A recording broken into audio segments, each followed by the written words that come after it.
Halo, Assalamualaikum warahmatullahi wabarakatuh. Semangat pagi. Semoga tetap segar, sehat, bahagia ya. Pastinya ya weekend ya.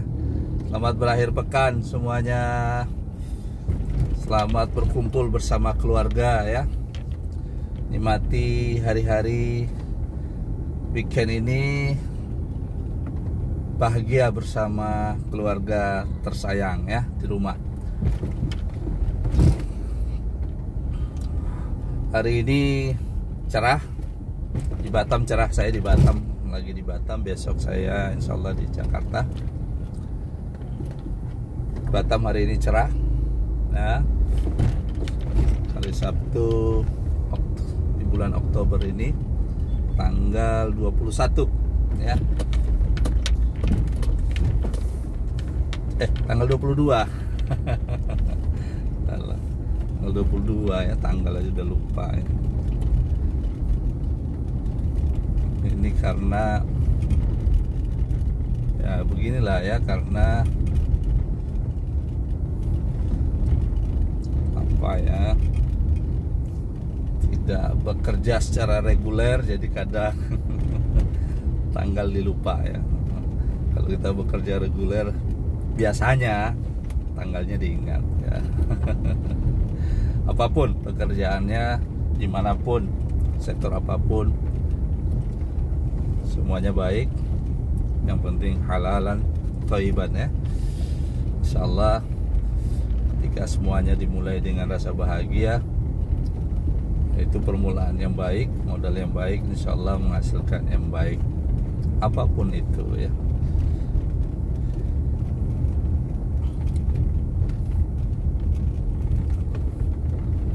Di akhir pekan ini kita bicara apa yuk?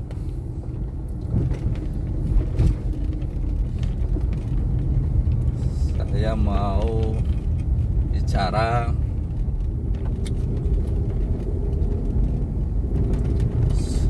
soal politik kali ya. Soal politik. Jadi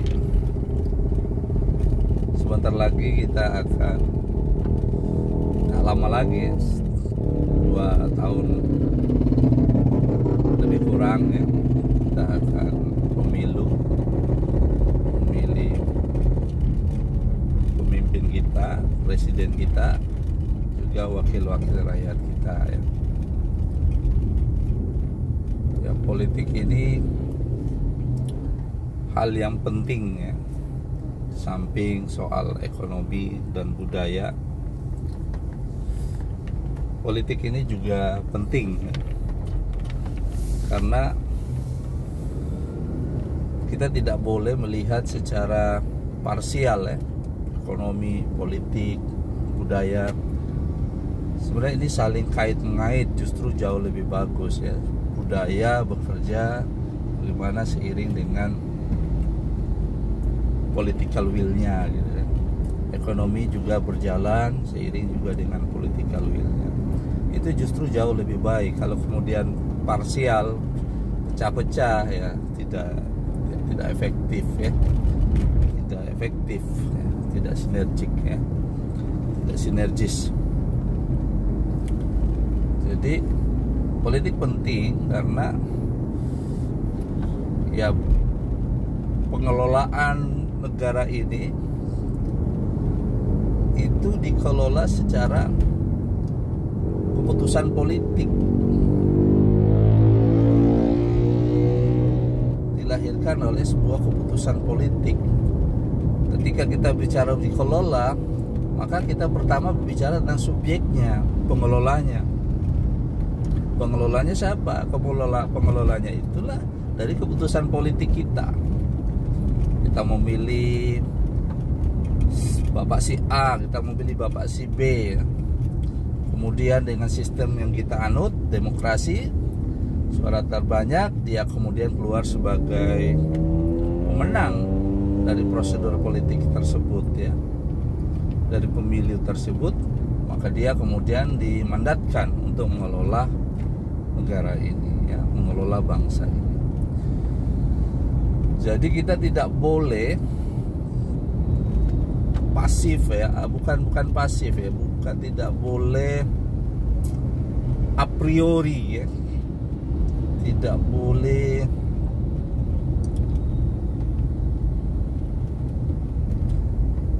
cuek acuh tak acuh dengan perkara politik ini. Biasanya kita itu ya senangnya komplain di belakang hari ya, kecewa, keluh kesah, padahal tidak berpartisipasi dalam proses politik tadi. Ketika kemudian kita punya kesadaran ini, maka kita harus peduli dengan persoalan politik itu ya. Kita peduli dengan persoalan politik itu. Tapi memang bisa dimaklumi juga kenapa kemudian orang a priori ya, kenapa kemudian orang juga cuek, karena ini juga dimotori oleh, dipelopori oleh aktor-aktor politik kita ya, aktor-aktor politik kita dan sistem politik kita yang memang sudah sangat tidak baik gitu loh, sangat tidak baik, sangat tidak baik ya, sangat tidak baik. Kata Pak Anies betul bahwa politik itu kotor, itu bukan soal sektor.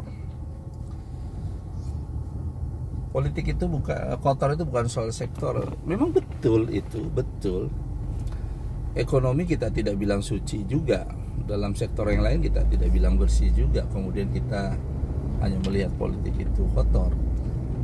Tetapi kotornya di politik itu bagi orang-orang yang masih punya hati lembut, hati yang halus, dia agak takut mempertanggungjawabkan gitu loh dari kekotoran itu, karena keputusannya yang dilahirkan dari sebuah amanah yang dipegang, yang didapatkan dari proses politik itu akan berdampak pada orang banyak, akan berdampak pada orang banyak,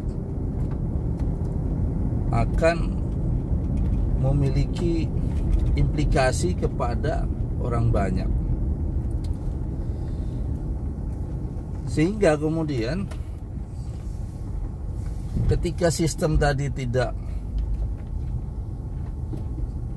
baik ya, sistem tadi tidak fair, sistemnya tidak menjunjung integriti ya, tidak menjunjung asas keadilan, asas kualifikasi yang pantas gitu, hanya karena semata-mata tujuan suara, maka rating yang paling tinggi adalah rating yang memiliki popularitas, awareness yang didahulukan dari kompetensi. Sehingga kemudian ketika mendapatkan sebuah amanah publik ya tidak bisa melakukan banyak hal, bahkan terbawa oleh culture atau sistem yang memang tadi tidak bagus ya, tidak adil, tidak transparan. Jadi ada memang sebabnya dimaklumi, tetapi ini tidak bisa kemudian kita meninggalkan politik juga ya. Saya pribadi memang kadang berpikir seperti itu, sudahlah ngapain juga, toh siapapun yang terpilih juga nggak ada signifikansinya, nggak ada masalah gitu. Tetapi paling tidak dengan kita berpartisipasi atas pertimbangan kita ya, knowledge yang kita punya, data yang kita punya. Tapi ya kita orang awam, paling tidak kita bersandar kepada siapa kira-kira tokoh kita, pemimpin kita. Kita follow saja. Kita follow saja mereka arahnya kemana, rekomendasi politiknya kemana. Menurut saya dia absah. Siapa bilang tidak boleh? Karena tadi setiap orang itu betul dia punya hak politik, dia mandiri secara politik untuk memilih. Problemnya adalah karena perbedaan tadi, perbedaan akademik, perbedaan latar belakang pendidikannya, latar belakang sosialnya, latar belakang budayanya, ya, sehingga kemudian ada orang yang memiliki akses informasi jauh lebih bagus, jauh lebih cepat. Sah-sah saja ketika kemudian dia tidak perlu bersandar kepada tokoh politiknya, kepada panutannya, dia memilih mau hak politik. Tapi bagi orang awam, karena dia tidak punya akses informasi, dia tidak punya data informasi tentang partai ini, tentang tokoh ini, makanya dia follow umpamanya tokoh sosial atau tokoh agamanya atau tokoh budayanya atau sesepuh dia, ya, di kampung tersebut, di daerah tersebut, di kelompok tersebut, di komunitas tersebut, dia follow. Ya nggak masalah bagi saya, karena tadi orang tadi perbedaan tadi, ya, sehingga dia punya akses data, akses informasinya yang berbeda. Maka zolim kalau kemudian kita tidak membolehkan itu dan memaksakan dia punya hak sendiri memilih dengan keterbatasan ilmunya, ya, dia zolim juga. Itu namanya zolim, ya. Jadi lagi-lagi bahwa politik ini adalah hak kita perlu berpartisipasi, maka kita perlu untuk mempertimbangkan partai yang kita pilih, platformnya seperti apa, visinya seperti apa. Memang terkadang juga hanya sekedar formalitas saja ini, tapi pada faktanya, pada tataran kenyataannya, partai politik ini semuanya sama saja, ya, sama saja, ya, korupsi juga, ya, nepotisme juga, kemudian kadang proses perekrutmennya like and dislike, ya, suka dan tidak suka karena kedekatan dengan platform ketua umumnya atau siapa, ya itulah politik seperti itu, karena politik itu ya platform, sistemnya di dalam sih seperti itu.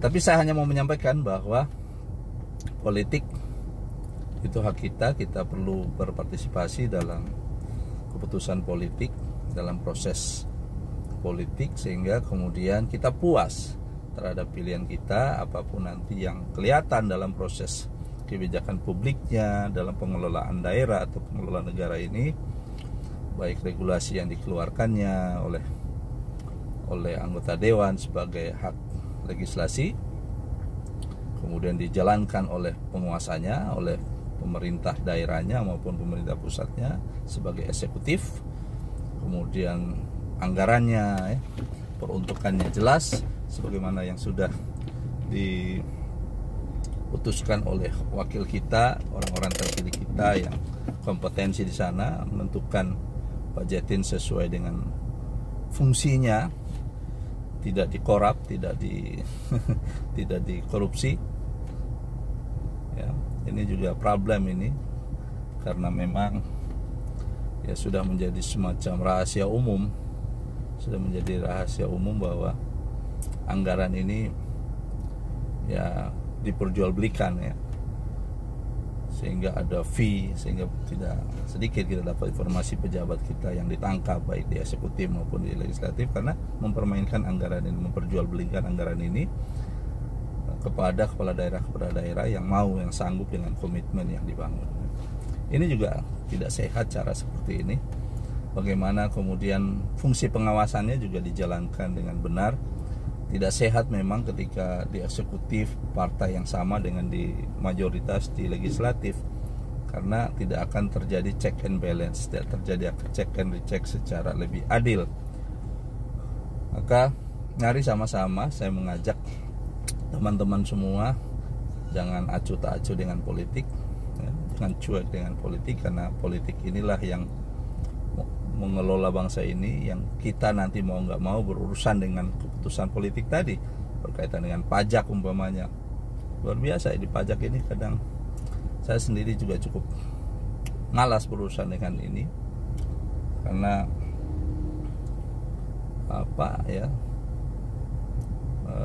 kadang ya mungkin keputusannya benar, tetapi pelaksanaan di bawah yang tidak berjalan dengan baik, ya, sehingga kita kadang cukup merepotkan melayani kayak gini, ngurus-ngurus yang soal seperti ini, ya. Nilai pajaknya juga sekarang luar biasa regulasinya, ya, keputusan terbaru besar sekali. dari penghasilan kotor ya. Di luar negeri itu kita melaporkan pajak itu, kita punya kebutuhan, kita punya kewajiban, kita penuhi dulu berapa ada balance, itu yang kita laporkan untuk beban dikenakan pajak. Tapi di sini kita langsung dipotong dari gross income kita berapa beban dikenakan pajak, tanpa melihat orang itu punya utang piutang nggak, punya kewajiban KPR-nya nggak, punya kewajiban kredit di mana itu, di bank apa gitu, tidak dihitung tapi langsung dipotong. Nah, ini menyangkut semua keputusan politik. Jadi mari sama-sama kita jangan sia-siakan suara kita untuk memilih sesuai dengan pilihan akal sehat kita, dengan hati bersih kita, sehingga melahirkan sebuah keputusan politik yang baik. Kita mendapatkan pemimpin ya, pejabat publik yang baik, yang tulus melayani rakyatnya, karena mereka sudah digaji dan diberikan tunjangan yang besar oleh negara. Mereka bekerja berhikmat untuk rakyat, melayani publik ya, dengan baik, dengan kinerja yang baik ya, dengan kita mendapatkan pemimpin yang baik ya, mendapatkan wakil-wakil rakyat kita yang baik, yang melayani publik dengan baik. Itu saya kira ngomong pagi ini. Saya sudah sampai tujuan, ada keperluan. Happy weekend semuanya, selamat berakhir pekan. Kita ngompol pagi ini, ngalor ngidul nggak apa-apa. Ya, terima kasih. Assalamualaikum warahmatullahi wabarakatuh.